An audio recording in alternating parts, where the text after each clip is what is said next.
right, race fans, Ryan Aho here, and we have the one and only birthday boy himself, Bert Lehman, with us, bringing you episode 160 of the One to Go show. Bert, let's just start with that. This past Saturday, you had a birthday. How was it? Happy birthday. It was all right. I didn't do anything other than, well, I spent the day with my puppy because she got spayed on Friday, so she had surgery, so she can't have puppies in the future. But so I just hung out with her on Saturday, resting as she recovered during her surgery, and then I was also recovering, fighting off a bug, and then the bug hit me on Sunday night, and so the last couple of days I've had a fever and out with the flu, but I'm feeling much better right now. You didn't freaking bug on Sunday night. You're full of crap. What you had was you probably drank too much, celebrating my losing and getting knocked out of the playoffs. So let's just be fun. All right. Hey, Mason, his birthday as well. Mason Aaron's videos. Happy birthday to him. So you two share a birthday. I think he's a little younger than you, though. I'm just saying. I'm sure he is. I'm not calling you old. I'm just saying I think he's a little younger than you. But happy birthday to both of you. Hope you had a good one. And hey, we got a new puppy too. I'm not at home. I'm out on the road. But Brenda, I got a new puppy as well. I didn't know it till I got home. So show us your puppies. Actual puppies, not your here. We like puppies. All right. So episode 160, Bert, brought to you by our friends over at Dirt Track Supply in Watertown, South Dakota. A couple of great people, right? Ron Anderson, legendary racer. He's helped a lot of people throughout, over the many years that he's been around. He's helped a lot of people. And then, of course, his son, Trevor Anderson, he's won a lot of races himself. But both of them over at Dirt Track Supply, that's your go-to. That's where you need to get all your parts, your tires, your safety equipment, get fabricating done, get the new Aero chassis. I mean, they got a good hot rod out there. Get a hold of them guys. Dirt Track Supply, Watertown, South Dakota, for all things racing. Speaking of Dirt Track Supply, we got the champ, right? Trevor Anderson, the Tri-State Series champ. The schedule came out, and I found a couple things interesting for the repairable vehicles Tri-State Late Model Series. The first thing I noticed, Bert, is I don't know if it was this year or the year before. I feel like it was been a year in between, but they actually had a Western swing a couple of years back. Wilmer, Montevideo, Madison, Western Minnesota. They jumped on and they're doing Wasota Challenge Series events. So I was kind of surprised to see them go that direction, right?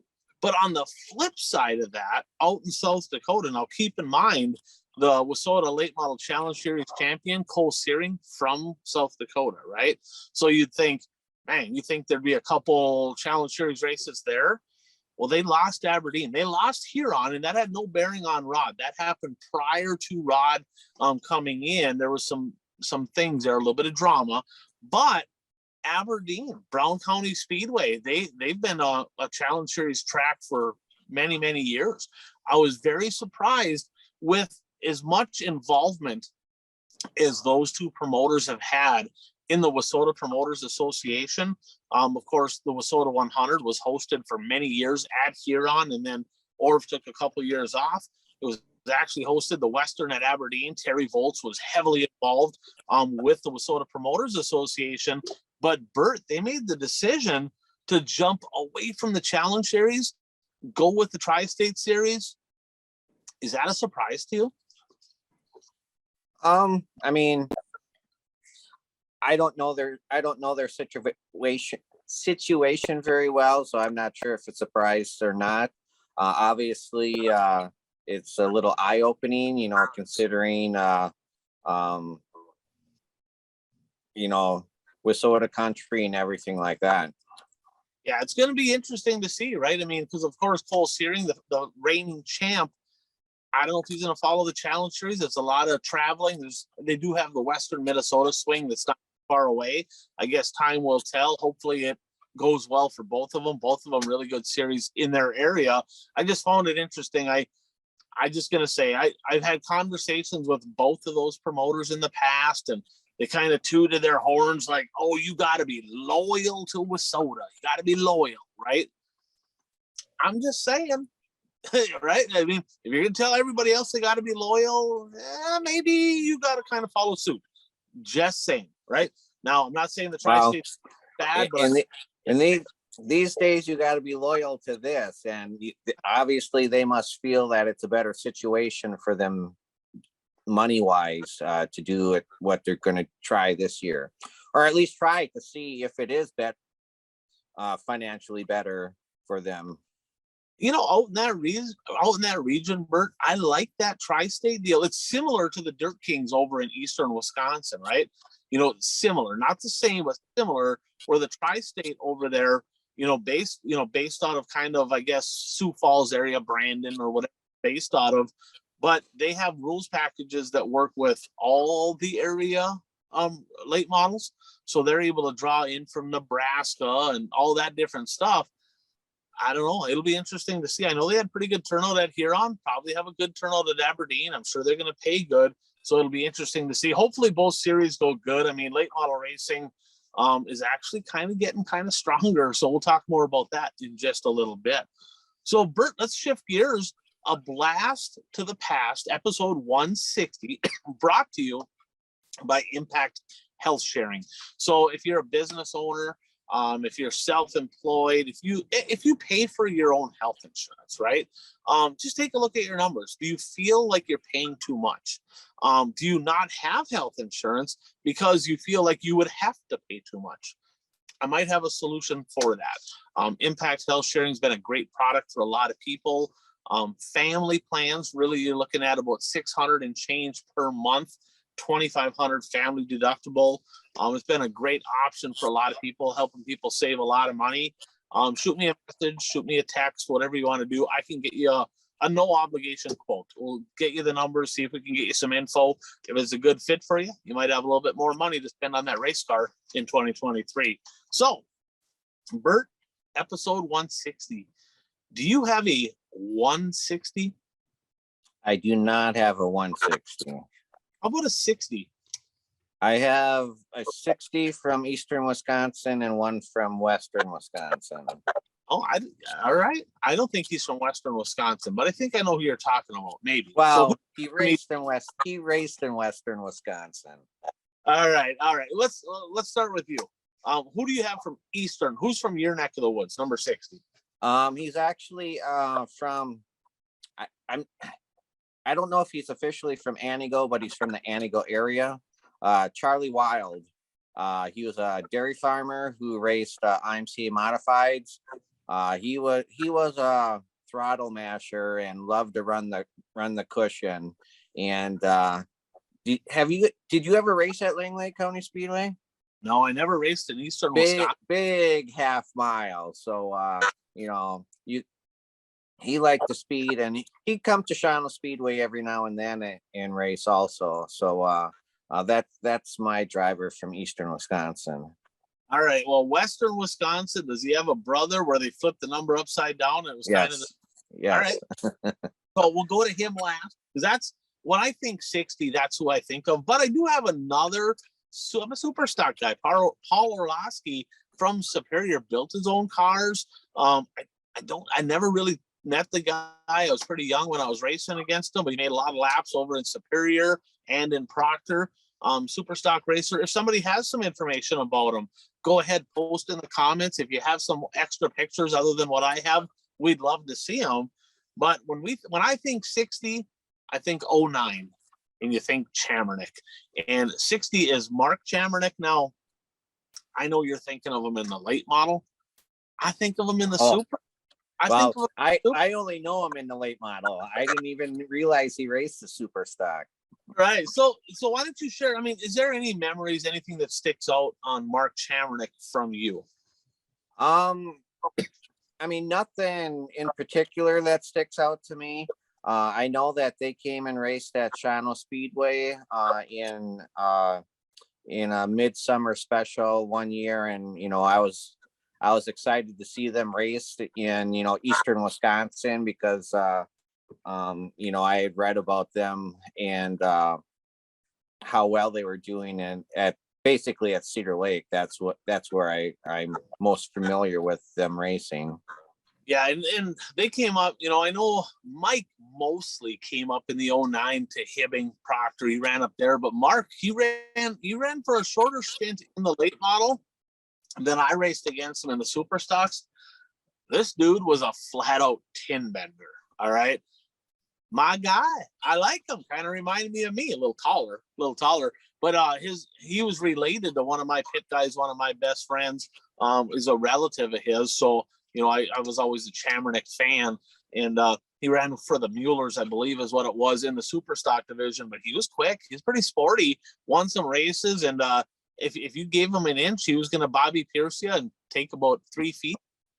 But it was it was fun racing against the guy because he made you be faster. And I remember him in the late model, but I ran against him in the super. And, it's just look back in memory lane. Chamonix was a staple. That family was a staple, especially at the Cedar Lake Speedway, like you said. And, hopefully maybe we'll see them guys around at the racetrack, because I know they still get around. They're on Facebook. I see them liking and commenting once in a while. So Mark Chamonix in the 60. So let's take a look back a little more recent here, right?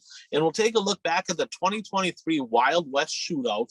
And that look back, before we get to that, brought to you by Brad Parson, who has solutions for all things agricultural. There you go, sporting that hoodie. All right, he's got a little swag there from Brad Parson. But I mean, we talked about this before, Bert. Let's be honest. The right chemicals applied properly makes a huge difference, right? Talk to Scott Bloomquist. He'll tell you about tires, right? Talk to my buddy Butch Butcher. He'll tell you about fuel. Just kidding, Butch. No, I'm not. And on top of that, if you need the right chemicals for agriculture, for farming, get a hold of Brad. 320-219-3542. Give him a call. He's a racer, for racers, by racers, and the testing's been done. I mean, they literally have done a lot of testing on all the products they have. They've increased yields, increased profitability. That's what you're looking to do. Give him a call. You'll have a great 2023. Thanks to Brad Parson Ag Solutions. So let's, any intro thoughts? We'll kind of a look back at the Wild West Shootout. Then we'll kind of break down our thoughts on late models, modifieds, X mods just a little bit here, and then have some closing thoughts. But if I said, Bert, 2023 Wild West Shootout, first thing that comes to mind is what? Well, I mean, the first thing that comes to mind would be Jonathan Davenport. Dominance for the most part. He did fade a little bit in the last few races, but that, and then just overall great racing, not just one night, not 2 nights. I mean, every night the feature was very good, and they probably saved the best for last. They did, and we'll talk about that in just a little bit. When I look at that, I'm going to say the lowest car count of the northern, when I say northern, I'm talking the Wissota region guys and gals, but the lowest car count for that group.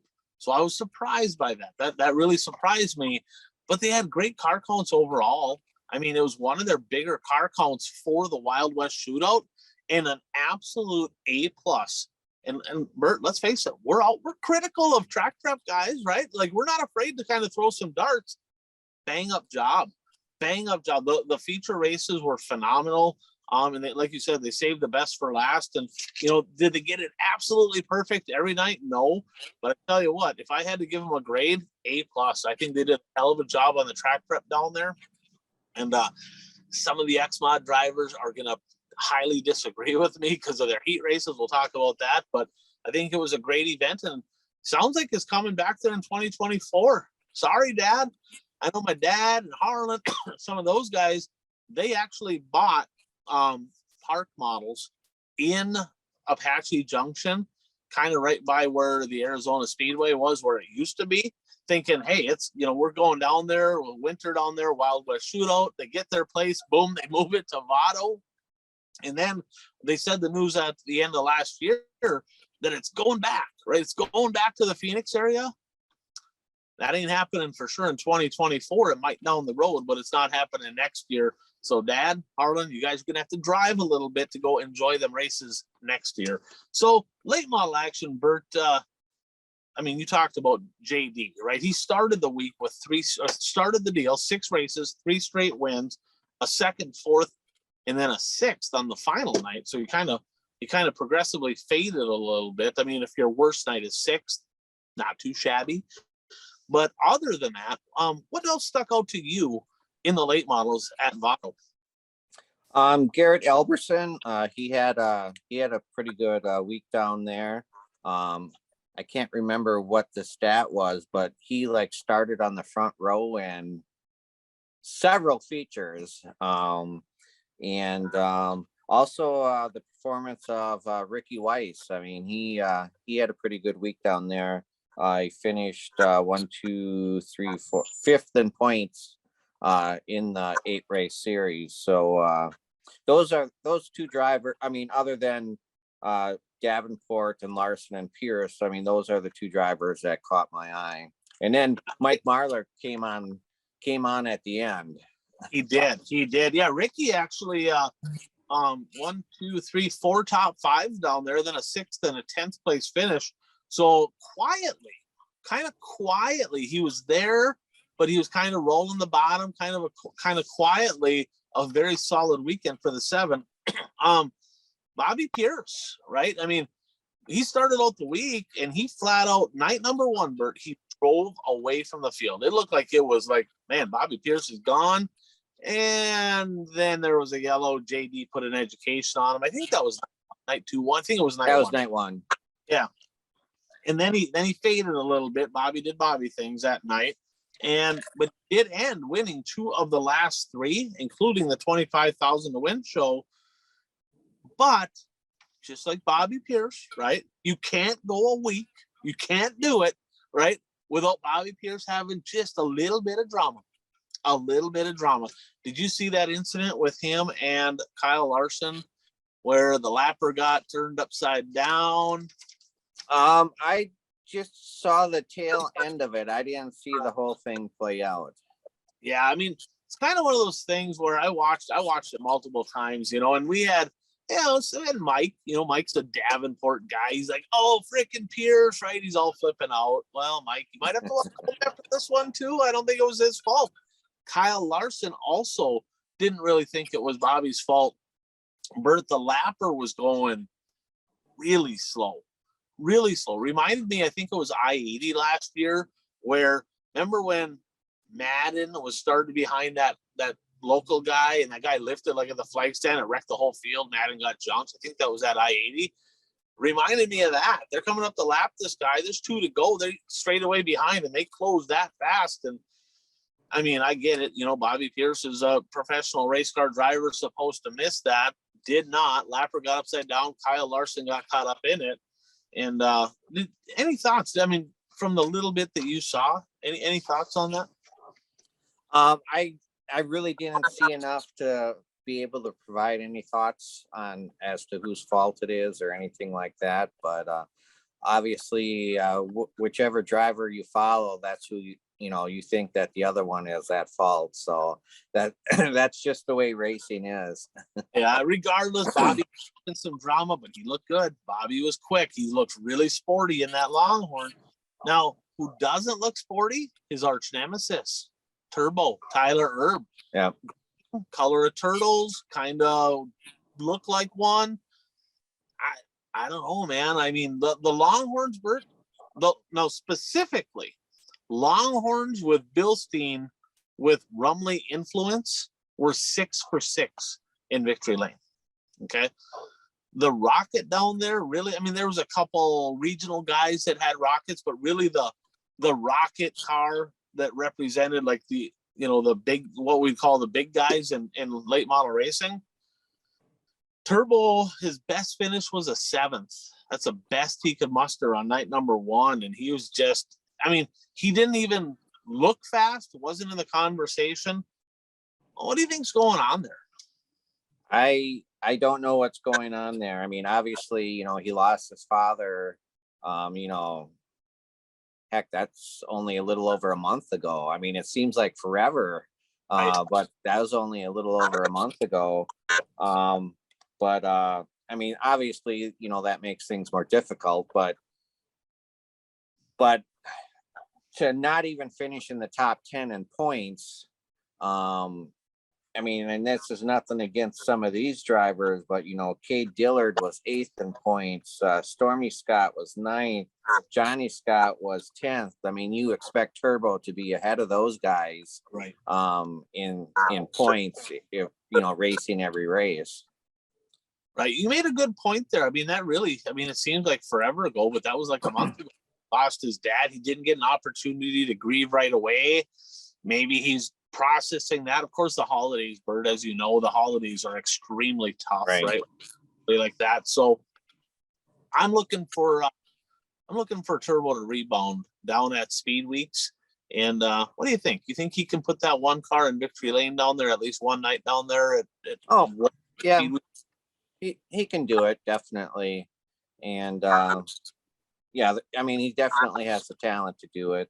And one thing before we leave the late models, one thing that we talked about quite a bit last year, and maybe even the year before, is the importance of tightening your lug nuts before the race starts. He was starting third row. Who was that again? I can't remember his name. It was number 8. White car with the green number. Yeah, third row. Had a great starting spot. Donkey Award. I mean, if you have lug nuts fall off on the parade lap, I mean, fortunate it was on the parade lap, didn't destroy stuff, but I mean, come on, how does that happen every year? We're talking about this, right? So yeah, I completely forgot about that. Another thing I have, Bert, so 2 of the big guns down there that really transitioned over from Rockets to Longhorn, of course, we talked about Bobby Pierce, but Brandon Shepherd. Okay, Brandon Shepherd, from what I understand, I could be wrong. If I'm wrong, somebody correct me, but I believe he's on Integras, and I believe that the Rumley deal, I know he's kind of helping a lot of those guys, but from as much as I know, I feel like Rumley's mostly helping the guys that are on the Bilstein program. And Bishop on the Integras, he started out looking pretty good, and then he kind of faded. I think noticeably like a step or 2 off, like the guys that are on the Bilstein Rumley deal. Is that a mistake? Well, I mean, only time will tell if it's a mistake, but I mean, I mentioned this last week, but I mean, remember the struggles that Kyle Strickler had last year when he went to Longhorns, and he blamed it on the fact that he was running different shocks than what all the other Longhorns were running. So, you know, it's definitely something to keep an eye on. Yeah, and Bishop is a hands-on guy, right? So if there's anybody that can figure out, it'll be him. But that's something to watch, right? Keep an eye on that down at Speed Weeks. If he's in that conversation, all those top Longhorn guys are working with Rumley on that Bilstein deal. We'll see if that makes a difference here in the coming weeks. Now, we talked about it. We'll leave that for the end. We'll talk about the race of the year at the end. So, modifieds, Bert. Jake O'Neill coming out of the gate, looked like he was going to be the dominant car. Might have had some shots thrown at him from somebody's car owner, right, on Facebook. The 60, his car owner was throwing daggers at him after his opening night win. Apparently last year, and I don't know all the details, but there was some tubing on the roll cage. You know, I heard multiple stories. I don't know exactly the details, but there was some tubing that was too thin. He got disqualified for it, had the same car there. He claims that he fixed it, was easy fix. I don't know, but there were some questions being asked after that night number 1 win. And then he was there night 2, jumped in a new car, for a guy on night 3, and he wasn't there the last 3 nights. I was kind of surprised that Jake O'Neill kind of did the disappearing act halfway into that deal. Must have had other engagements going on. But the guy, Bert, that really, I think, is back, Derek Ramirez, was unbelievable. He had 3 wins down there in 6 races, 5 top 5s. His worst finish was a 6th. Now, remember, he won the USMTS championship back in 2020. Okay. He won it there, but then he lost his dad, right? Leon Ramirez passed away. And I think it took him a little while to get going again. I think he won it in 21. And then over that year, it took him a while to get going again in 22. But he looks in championship form. I mean, he was really, really good down there. What's your thoughts on the modified racing that you saw down there? I didn't see a lot of the modified racing, but yeah, I mean, you mentioned Jake O'Neill. I thought he was going to run away with the 6 race thing, but I actually didn't pick him in any races because it was reported that he was going to jump into somebody else's car. So that kind of scared me away a little bit. You know, I don't want to pick him if he's not actually going to be racing. And as I found as it turned out, he didn't race part of the weekend. But another driver that impressed me was Tanner Mullins. He finished second, and they sell chassis, correct? Mullins Yep. chassis. So yeah, that surprised me. And then Dan Ebert had a pretty good week down there. He finished 6th in the point standings. But The he one had some where he didn't make the show, and he got caught up in something right away, of a victim of circumstance. But he has a Mullins chassis. He jumped over into those cars. Yep. And Tom Berry Jr. Trying something different. I mean, he's a top driver in the IMCA modified world, and obviously this isn't those weren't IMCA modifieds that were racing. And he had to put together a good 8-race series, finishing 5th in the points down there. So those were the drivers that kind of caught my eye. Rodney Sanders only in 9th place finish in total points. Well, Rodney did double duty, right? One of the only drivers, of the drivers double duty down there. And he only had 3 top 5s in the mod. His best finish was a 3rd. And last year he won 4 or 5 of those races down there. So Rodney, maybe I don't know what it is, but let's just be completely honest. Rodney Sanders, phenomenal race car driver, right? He's unbelievable, but he's better in the mod. For whatever reason, that late model's not quite meshing with him. I don't know why. I don't know any reason why. I don't know if it's a chassis or whatever it may be, but he seems to just, if he focuses on the mod, he's a threat. If he focuses on the mod and late model, I think that might be, distracting him a little bit, possibly. So we'll see what Rodney has to do. Speaking of Tom Berry Jr., a little bit of rumors going around down there. I don't know. I don't have any concrete info, but there's some rumors swirling around that he might be making a bid at the USMTS title this year.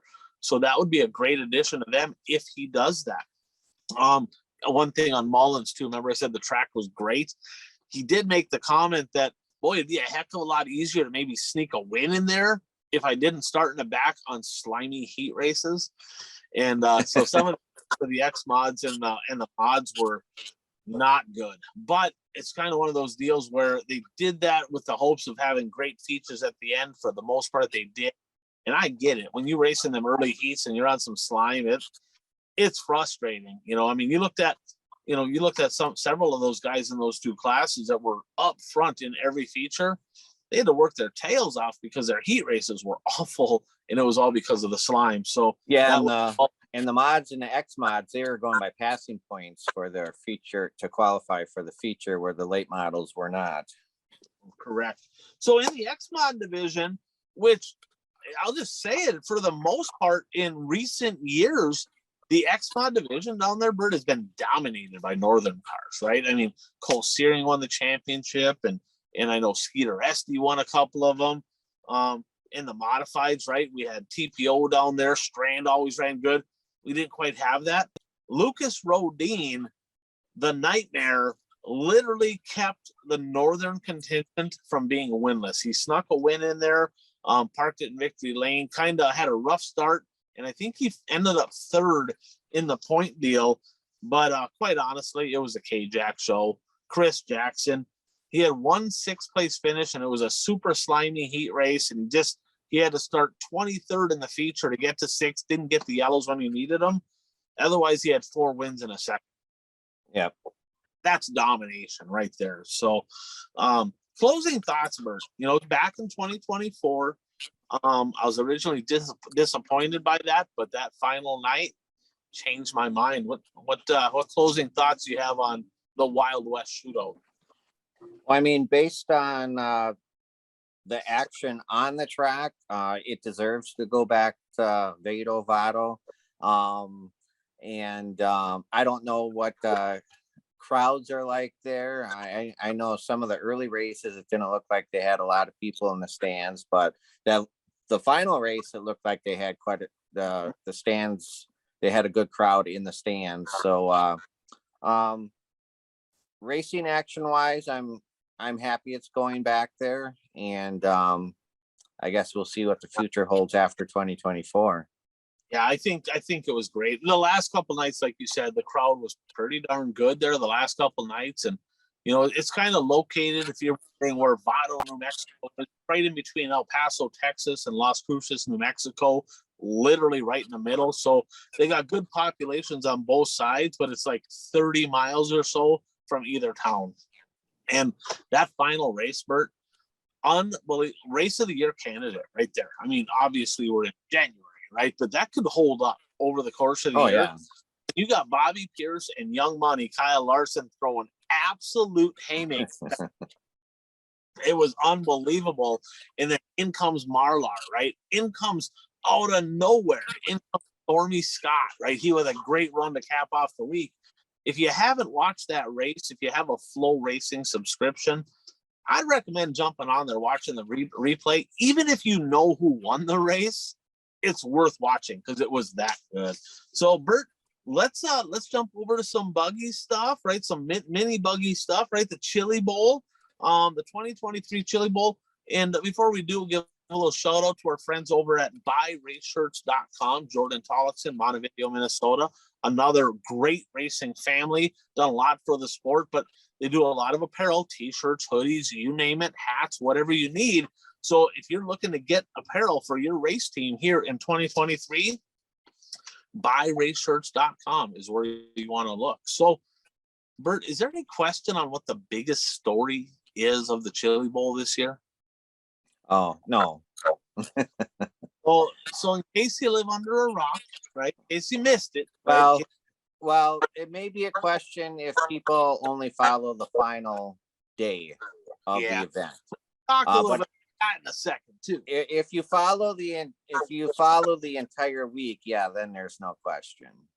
You know what? I didn't even write down who won. Do you have Logan Seavey? Logan Seavey won. Okay, so I didn't write it down either. And Thorson finished second. Yeah, Thorson was second, but Seavey races for Swindell, and the Swindell family, I think they got 6 wins out of that deal. Somebody texted me, and I literally forgot to write that down. But let's just say this: there's no family that has been more dominant at the Chili Bowl than the Swindell family.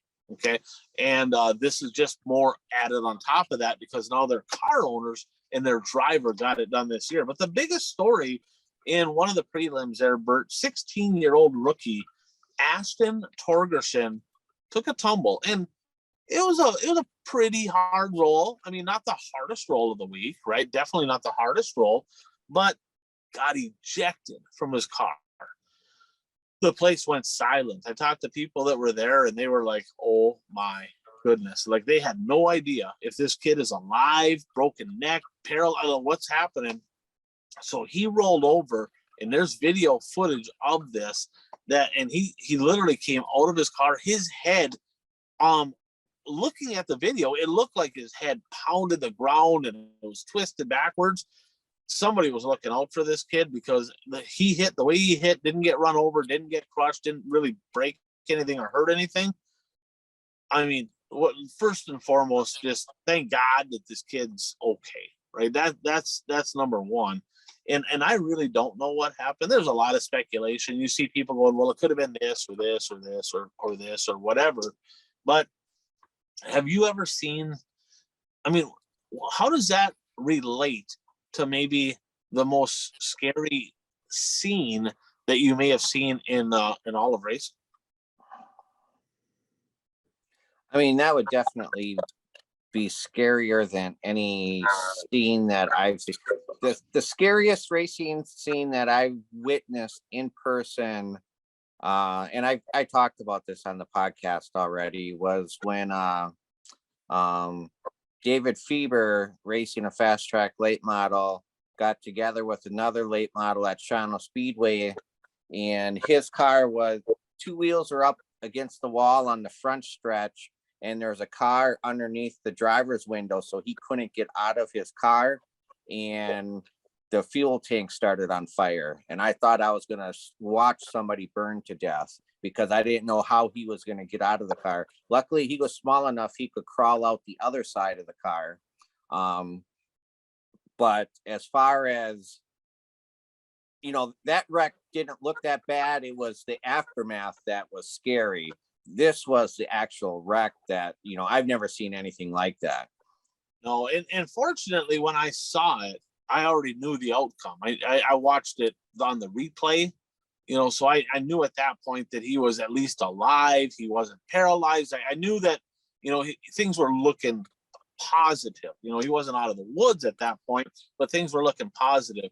I can't imagine sitting there witnessing that. That's kind of like the DeMar Hamlin, where like nobody knows what's going on.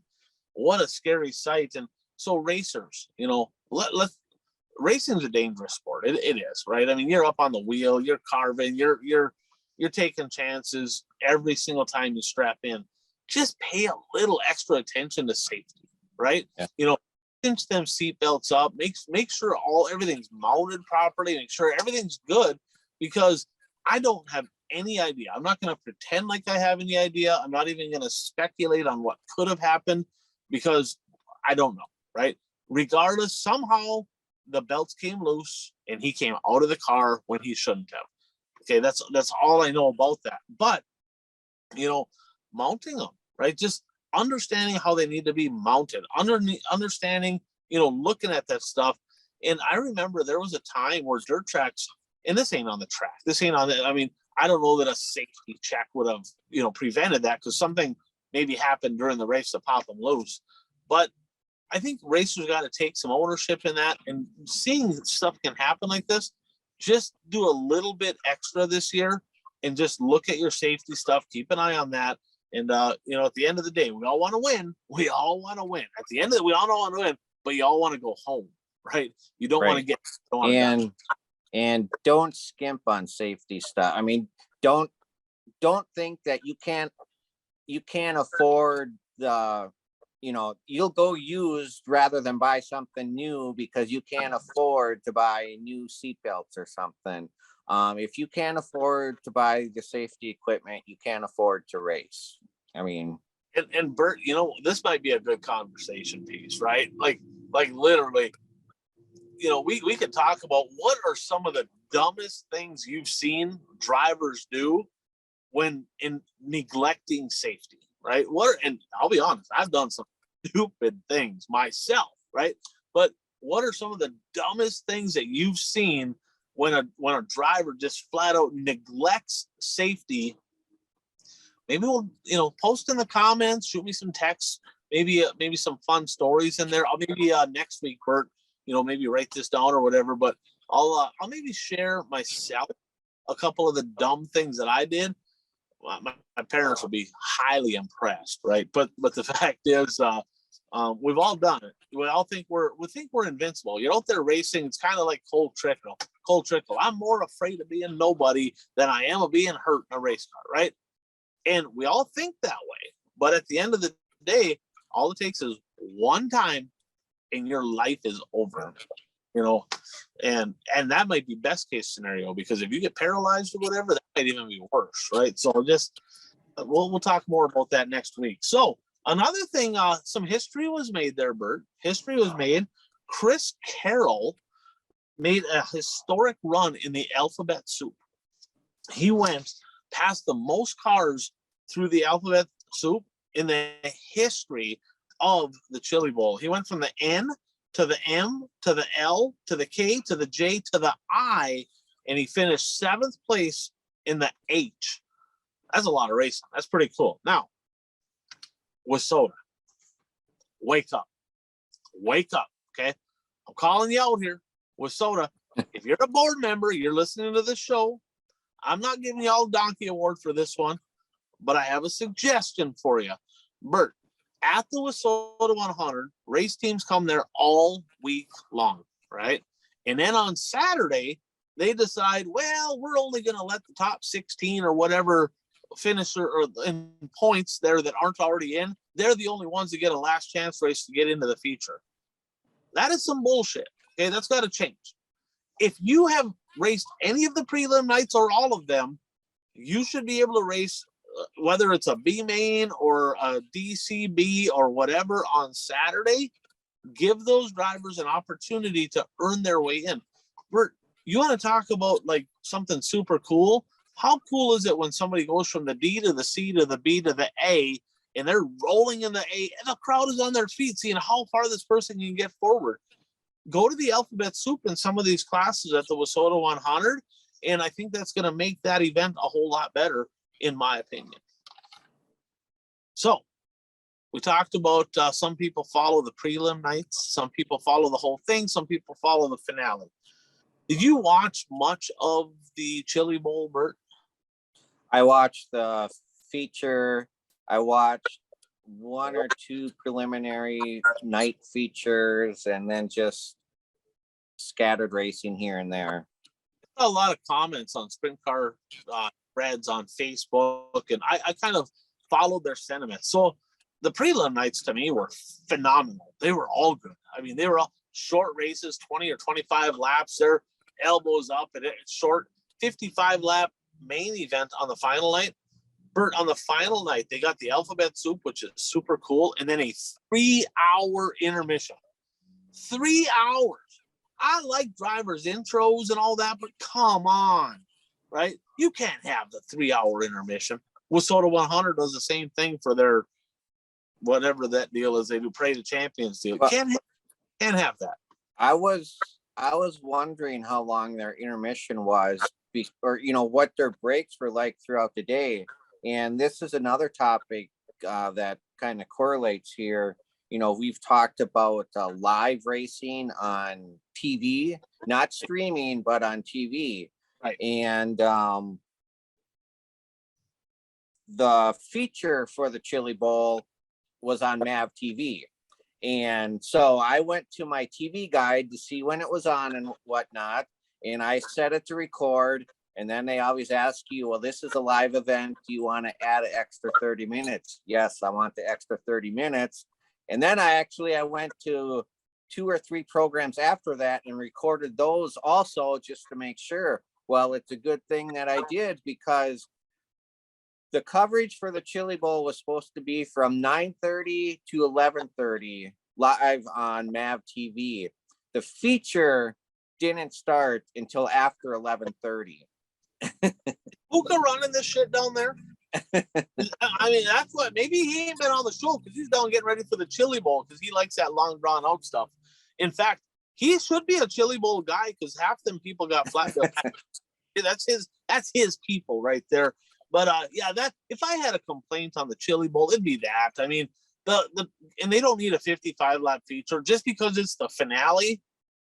More laps is not always better.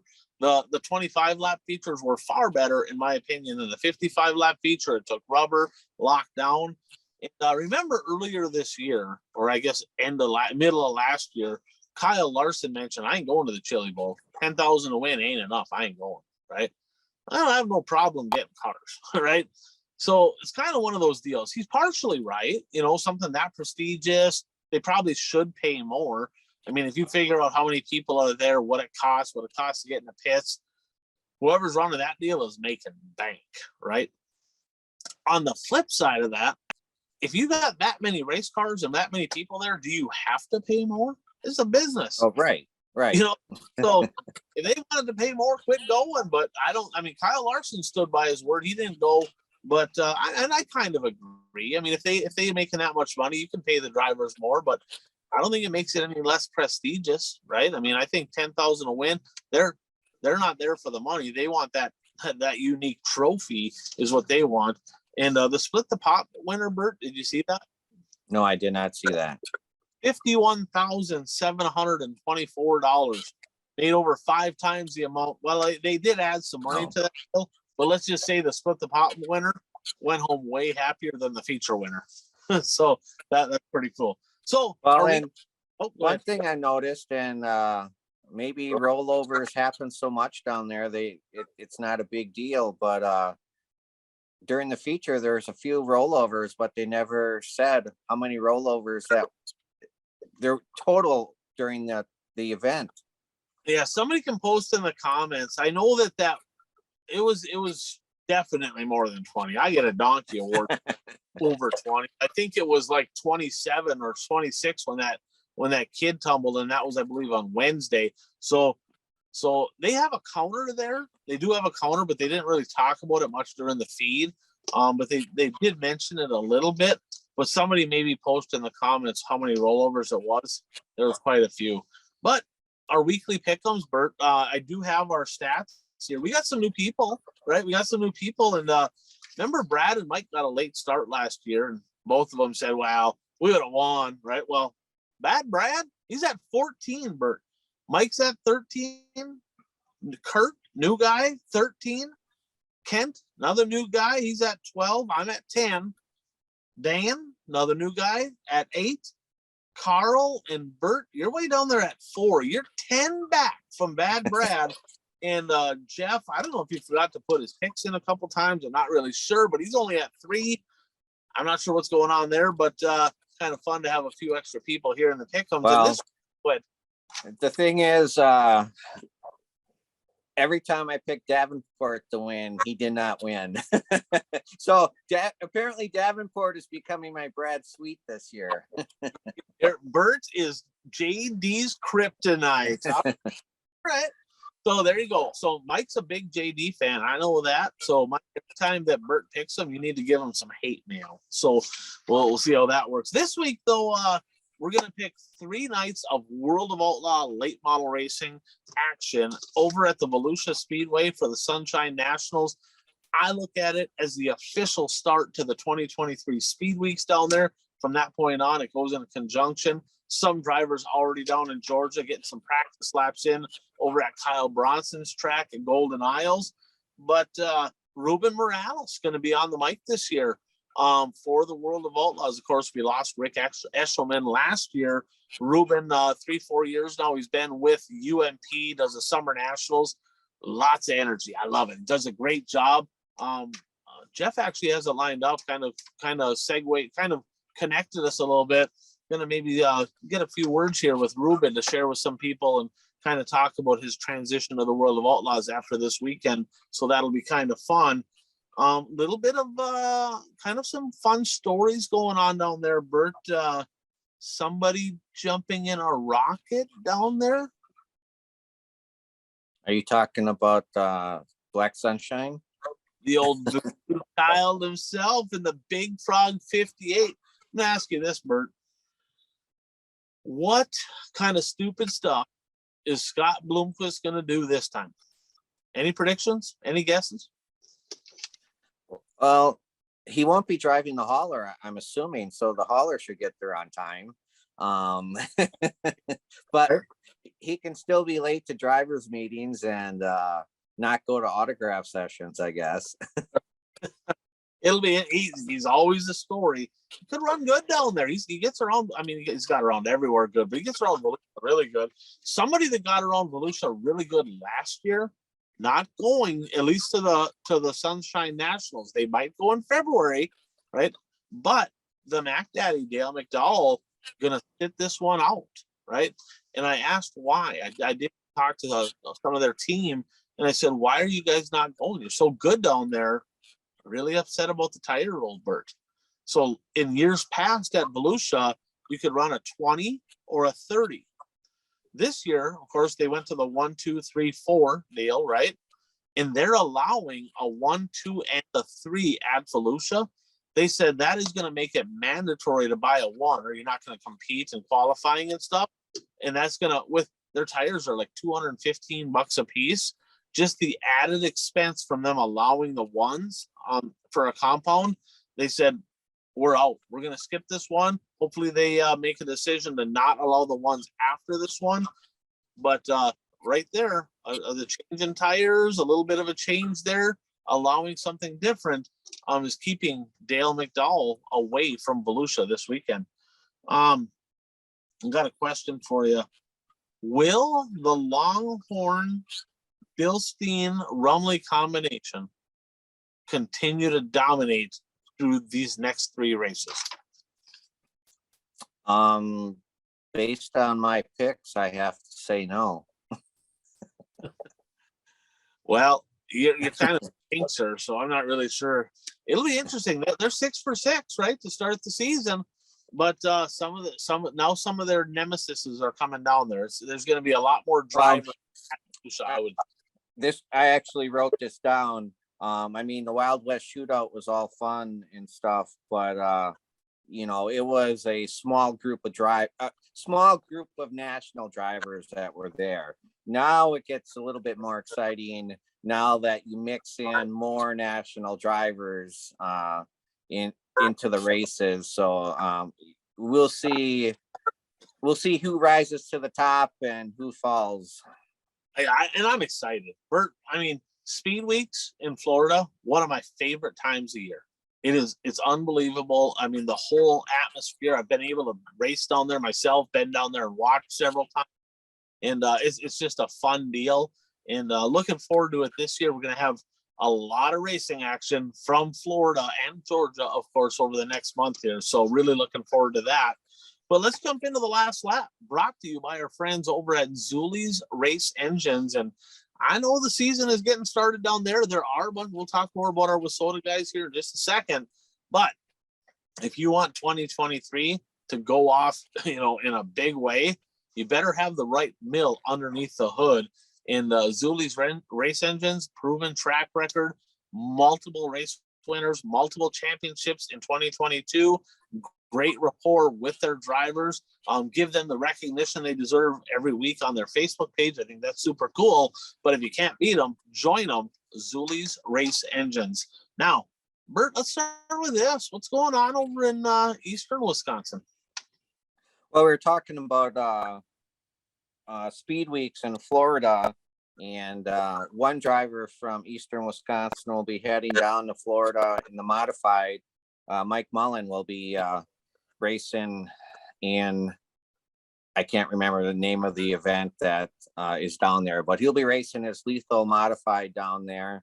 And so I'm excited to see how he does against those drivers. Like Tom Berry, Mullen is he races IMCA modifieds, so, and these are not IMCA modifieds that he'll be racing against. So, but they have a car ready to race with those guys. So that'll be fun to watch once that event is here. Yeah, he's a stud. I mean, he'll run good down there for sure. It'd be fun for you to have a guy from your home area down there competing. So you're not just watching late models, then you will have modifieds as well. But speaking of late models, a little bit of news, late model stuff over in Eastern. I mean, I was going to tell you, I got some good news and I got some bad news for you. The good news is Plymouth, the racetrack in Plymouth, Wisconsin is going to go with my race pass this year. And I know you've been complaining for years about getting results for late model results from Plymouth. The bad news is late models won't be racing their weekly this summer. Well, welcome to 2023, right? So that's finally got that. But so what's their plans for late models? Are they gonna run limited over there? What's going on? They're going to race late models will be racing 6 times during the summer. And then a 7th time, the end of August, will be a Dirt Kings race there. So they'll be racing May 6th, May 13th, June 10th, July 22nd, and August 12th. And then Dirt Kings will be August 25th. But I kind of knew this decision. Well, I didn't know that this decision was going to come, but late models race there. And then their other big division there are 360 sprint cars. So it's kind of like 2 premier divisions, and most tracks can't have 2 premier divisions racing weekly. So the late models will be racing 6 times during the summer, and they're going to call it the Super 6 Late Model Series. And since this announcement was, well, the announcement was that they would be racing for the same pay as what they would normally get for a weekly show. But since then, the two fans who secured all the sponsorship for the Russ Scheffler Memorial races in the past, they've been securing sponsorship for these 6 races. So as of right now, each race will pay $1,500 to win and $1,000 for second. So I mean, pretty good purse. My concern is that, you know, with the higher pay counts there, that some of the late models from Shawano are going to go race at Plymouth for these 6 races because there's more money there. So we'll see how things shake out. Yeah, I guess we're in the silly season. Scheduling can be a nightmare sometimes. Speaking of late models, Bert, over in, I guess, Minnesota, Ogilvy, the Big O, Wagaman's Ogilvy Raceway, they have made the decision to run WISSOTA late models on a semi-regular basis, not every week, but they're going to run several nights of WISSOTA late model action this year. Found that interesting. There, a couple of years ago, there really wasn't a lot of late model drivers in that central Minnesota area. And at that time, they would have had to pull them from Cedar Lake and pull them down from Hibbing. But there is getting to be more and more late models in that area. I know James Trantina tried that a couple of years back at Granite City. And at that time, there was just no cars. There was nobody there. But now more drivers are jumping into the late model division in that area. So it'll be interesting to see how that works out. I talked to Win or Lose Steve's Buying, and he said that there's going to be a point fund added on top of that for the late model races in Ogilvy. Stay tuned for more details on that. But yeah, big news for the late model drivers. Another track to race that. And tracks for late models, quite honestly, is pretty limited. So another opportunity there if you want to watch the fat tire cars go around in WISSOTA country. Speaking of somebody that's pretty versatile, you know, runs fat tire cars, really fat right rear tire cars, a little bit of everything. But a little news there on Young Money, Kyle Larson. Bert, what do you got there? Well, I had read that he was gonna race in the Indy 500. I didn't realize that he's also gonna race in the Coca-Cola 600. Yes. Yeah, that's impressive. He's gonna do the double duty. Now, I did a little research on this. There's 2 drivers that have attempted this feat from the research that I found. One of them did not complete all the laps. One of them did complete all 1,100 miles between the 2 races. Do you have any guesses? Well, Tony Stewart did it. Yeah, Tony Stewart is the one that did all of the miles. That was in 2001. Is the other one John Andretti? Bert, you're spot on. 1994. He attempted. He had a DNF. I'm not sure which race he had a DNF, but yeah, Kyle Larson gonna do the. You know, he better drink a lot of water that day. 1,100 miles in a day. Only my buddy Joel Collins does that with his non-ELD truck. Just kidding, Joel. Kidding. Okay. D.O.T. Don't be pulling over now. Don't be messing with them. But Kyle Larson, that's gonna be pretty cool. That cat runs anything, and that IndyCar deal. He said that's been a dream of his for a long time. So kind of a fun story there. Speaking of NASCAR, one of the old KG veterans deciding to have a retirement tour here. Yeah, Kevin Harvick announced that 2023 will be his final season racing, and this announcement confirms that I am old, because I remember when he took over for senior and won his first NASCAR race. Yeah. So and too. And now he's retiring because he's had a long career. Right. That was what, 2001? Was that 2001? Yeah, 2001. Yeah. So 20 years. I mean, hell of a career to him. Is this going to be take one? Is he going to do the Brett Favre retirement deal where he keeps coming back, or is he going to? Based on his comments, this is it. I mean, after this year, he's done. But I guess others have said that too. Right. I mean, who thought Jimmy Johnson was going to be coming back? I mean, granted, it's not full time, but I mean, he's going to be racing in some NASCAR races this year. Right. So let's head back down to the desert. Don Shaw, promoter over at the I-94 Speedway in Fergus Falls, getting a little promoting action in over the next week or so here down at the Casa Grande Speedway, or Casa Grande, Arizona, Central Arizona Speedway, the Ernie Menzies Memorial. Too many classes to list. You have to look online to kind of get all that information, but it's going to be on Speed Sport. Lots of northern guys. So if you're a Wissota area fan and you're looking for watching the Wissota area drivers, you're going to want to check this out. If you can't, I mean, let's face it, winter in Minnesota, Wisconsin sucks. Probably not a bad idea to jump on a plane, fly down there, catch some racing, get some sun. I know my dad's going to that. But Thursday, Friday, Saturday, Sunday this week, Thursday, Friday, Saturday next week. And Dave Moss was a guy, Bert, that was going to head down there, right? And boy, he had a rough one. I don't know all the details, but I think it was a table saw incident, and he cut a good chunk of his thumb off. Had to have surgery. From what I understand, it's still not 100% functional. So I think unless somebody maybe corrects me, but everything I heard, he's going to go down there and spectate and take in some sun and watch some racing. But it sounds like he's not quite ready to get back behind the wheel. So best wishes there to one of my former bitter rivals, Dave Moss. You don't like to see that happen to anybody. So hopefully he heals up soon. But you don't know this guy, Bert. You know the name Dustin Bloom? No. I tell you what. So what we need Mason to do, right? Mason Aaron videos. What we need him to do is, if Dustin Bloom ever decides to travel down to Arizona again for an event, y'all got to follow him or ride with, because I mean, it is massively entertaining. I mean, tough break for him. Hopefully things go better, but I mean, he kind of having one of those trips down there, Bert. Like, if it can go wrong, it does go wrong. Kind of worth watching on Facebook. So, Dustin, I hope your luck down there in Arizona is a hell of a lot better than the trip has been down there.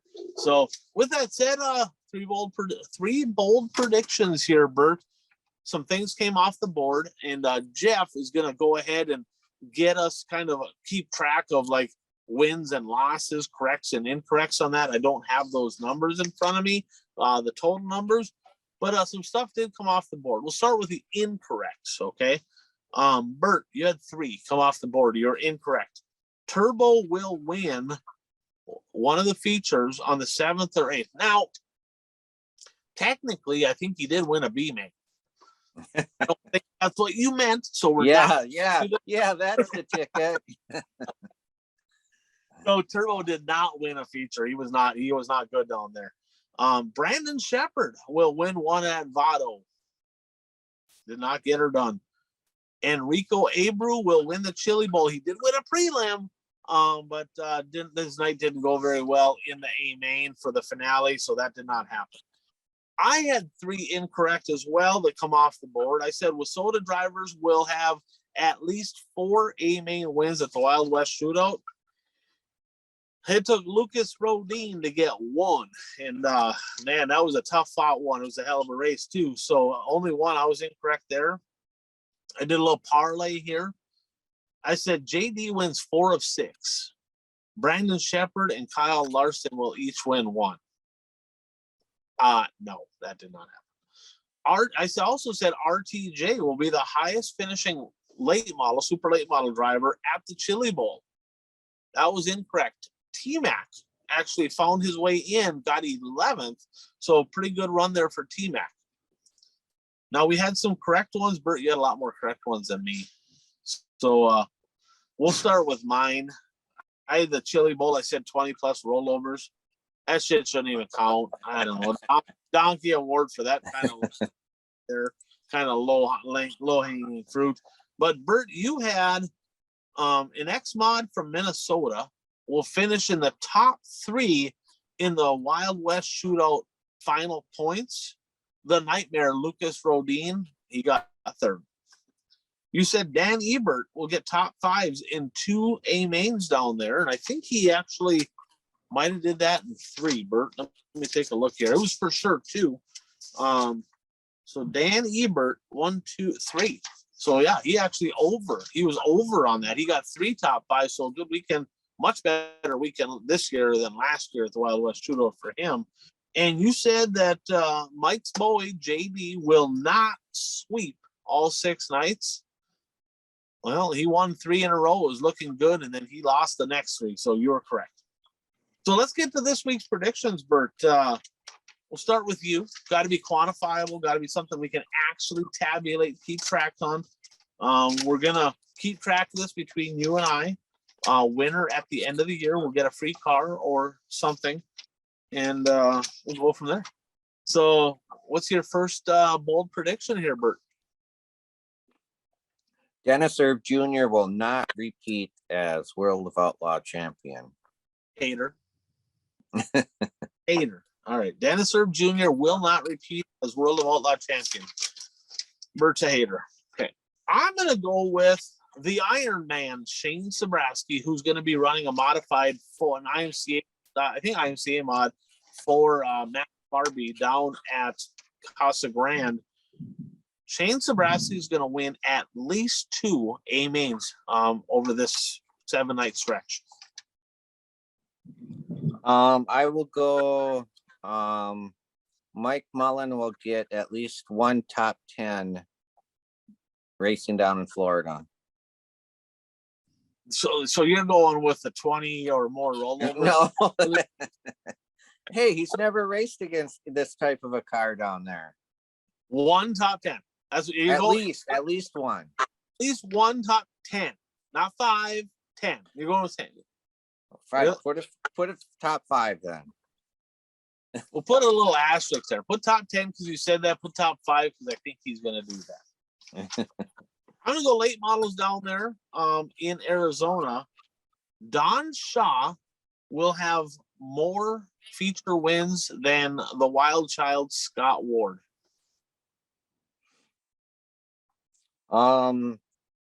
Smokey Madden will find victory lane at least once this weekend, or in this next 3 race. Amen. Amen.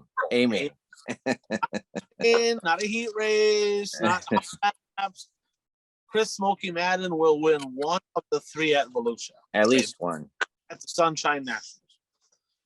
I'm going to go with the Voodoo Child. Scott Bloomquist will have at least 1 top 5 finish in this 3-night swing at the High Flying Half Mile in what is it, Barberville? Is that where it is? De Leon Springs, whatever it is, Volusia down in Florida. So Scott Bloomquist gonna make her happen. He's quick down there. Remember a couple of years back, he had that really good race, him side by side with Kyle Strickler down there. So I kind of like I'm gonna throw one out there. I'm gonna throw a little curveball. Is that a home run, Bert? Top 5 for Bloomquist? I think that's a home run. Yeah. So with that said, a lot of racing action coming up, Bert. Some great racing this Wild West Shootout. Tip of the cap to the crew down there. Hell of a job, Royal and the gang. That was phenomenal. The Chili Bowl never disappoints. I thought the prelims were better than the finale night, but good luck. Good luck to all of our Wissota area drivers. The IMCA, the guys from over your neck of the woods, whether you're heading down to Arizona, heading down to Florida for speed weeks. Good luck to all of our drivers. We're pulling for you. We would much rather see and talk about all of you drivers than all these national drivers. So get her done, make us proud. And Bert, any closing thoughts here on episode 160? Just that it seems like the season just ended, and one of the national series is starting their season in only what's Tuesday in 2 days. Right. We're there. We are right there right now. So a couple days away, we're fired up. It's Tuesday. We're doing the show here on Tuesday. So we're fired up for some late model action down there in Florida and down in Arizona. Good luck to Don Shaw and the crew down there. Hope that goes well. Again, thanks to all of our sponsors. You got buyraceshirts.com, Brad Carson Egg Solutions, Dirt Track Supply, Mason Aaron Videos, Zuli Race Engines, Impact Health. All of our sponsors want to thank you. Dirt Track, or Dirt Race Central, will give them some love as well. But thanks to all them, support racing, get to some races, watch a lot online, shoot us any messages, shoot us some questions, comments, whatever you have, share, like, follow our YouTube page. And thanks for tuning in to episode 160 of the One to Go Show.